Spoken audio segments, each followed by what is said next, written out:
নমস্কার বন্ধুরা, আমি মীরা। আপনারা দেখছেন রেইনবো কিচেন। আজকে আমি আপনাদের সাথে শেয়ার করব চিংড়ি পোলাও। চলুন তাহলে দেখে নিই আজকের রেসিপি। দেখুন, আমি 300 গ্রাম মতো চিংড়ি মাছ ভালো করে বেছে ধুয়ে রেখেছি। এবার আমি ম্যারিনেট করে রাখবো। তার জন্য দিয়ে দিলাম লবণ, হলুদ আর শুকনো লঙ্কার গুঁড়ো। খুব ভালো করে মেখে 10 মিনিটের জন্য ম্যারিনেট করে রাখবো।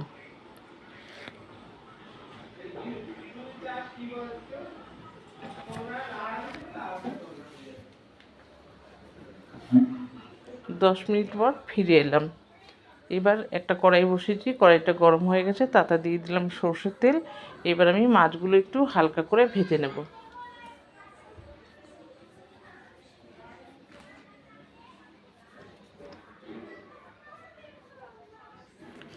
মাছগুলো খুব সুন্দর করে ভাজা হয়ে গেছে, এবার আমি তুলে নেব।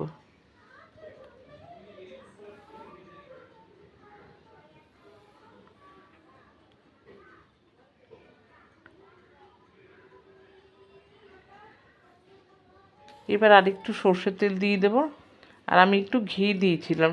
আপনাদের ঘিটা দেখানো হয়নি, স্কিপ হয়ে গেছিলো, আমি ভিডিওটা তুলতে পারিনি।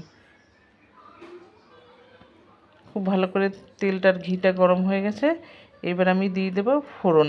তার জন্য দিয়ে দিলাম গোটা গরম মশলা, একটু জিরে আর তেজপাতা দিয়ে একটু ফোড়নটা ভেজে নেব যতক্ষণ না সুগন্ধ বেরোয়।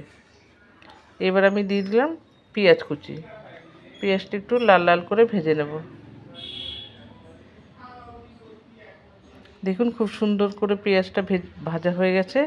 এবার আমি দিয়ে দেব রসুন আর লাল লাল পাকা লঙ্কা, আর কি কাঁচা লঙ্কাই আর কি পাকা পাকা লঙ্কাগুলো পেস্ট করে নিয়েছিলাম, আর আদার পেস্ট।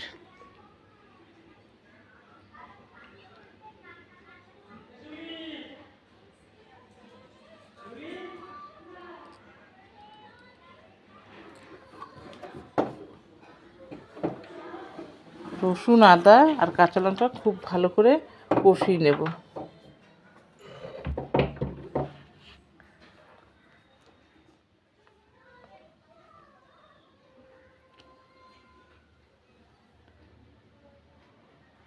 এবার আমি দিয়ে দিলাম টমেটো পেস্ট।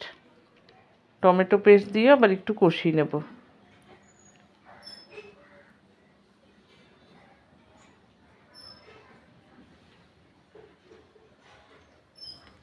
এবার দিয়ে দিলাম স্বাদ মতো লবণ।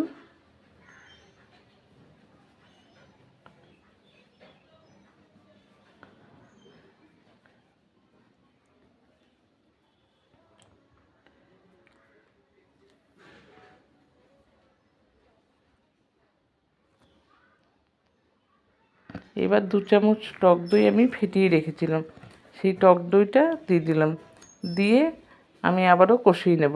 এখন কিন্তু গ্যাসের আঁচটা একদম লো ফ্লেমে রাখতে হবে, নাহলে দইটা ফেটে যেতে পারে।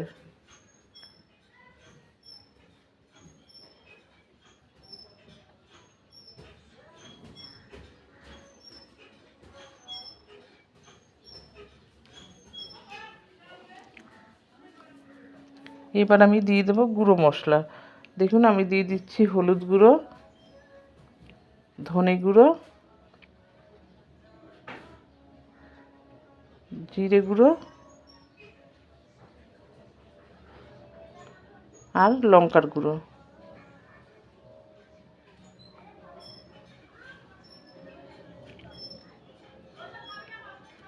এবার আমি কষিয়ে নেব সমস্ত মশলা।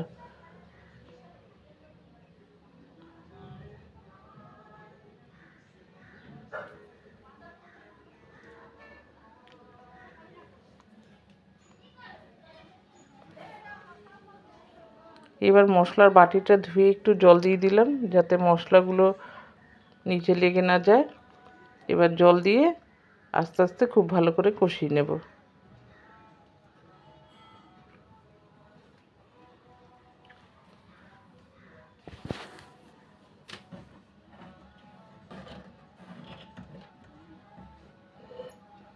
খুব ভালো করে মশলা কষানো হয়ে গেছে, তেল ছেড়ে দিয়েছে দেখুন। এবার আমি আধ ঘন্টা আগে 500 বাসমতি চাল ভিজিয়ে রেখেছিলাম, সেই চালগুলো জল ঝরিয়ে দিয়ে দিলাম এখানে। আমি 500 গ্রাম চাল নিয়েছি।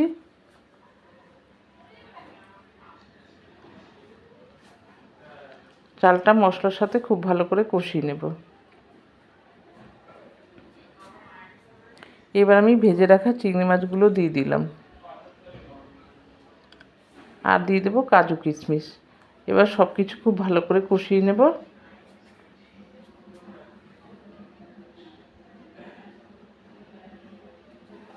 আপনারা চাইলে গোবিন্দভোগ চাল দিয়েও করতে পারেন।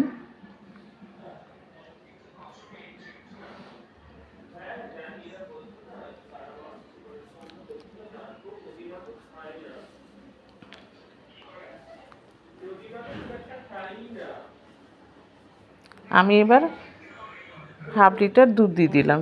আমি যেহেতু 500 গ্রাম চাল দিয়েছিলাম, এবার হাফ লিটার দুধ আর হাফ লিটার জল দেব। দিয়ে সমস্ত কিছু খুব ভালো করে মিশিয়ে দেব।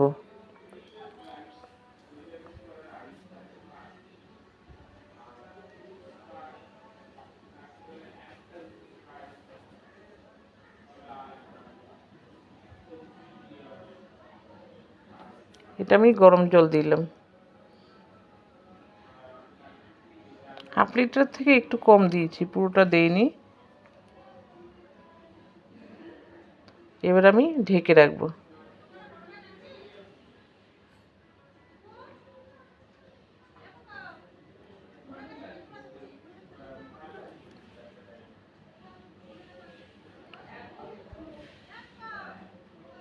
দেখুন ফুটে উঠেছে। এবার আমি কয়েকটা কাঁচা লঙ্কা দিয়ে গ্যাসের ফ্লেমটা লো করে দেব। ভালো করে একটু নেড়ে চেড়ে দেবো।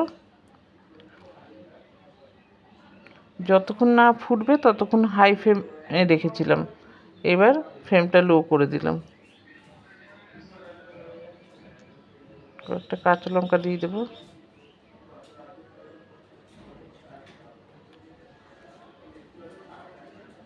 এবার দিয়ে দিলাম একটু চিনি, যেই রকম মিষ্টি পছন্দ করেন দেবেন।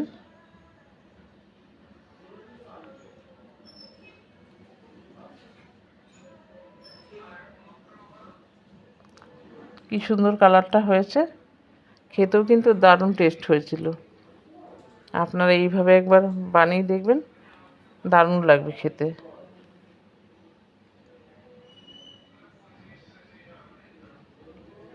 এবার আমি ওপর দিয়ে আর একটু ঘি দিয়ে দেব। খুব বেশি ঘি আমি দেব না। হয়ে গেছে। ঘি দিয়ে আবার আমি স্ট্যান্ডিং টাইম দেব, দিয়ে ঢেকে রাখবো। দেখুন পোলাও রেডি। আমি কড়াইতেই রেখে দিয়েছি। এবার আমরা সার্ভ করে নেব।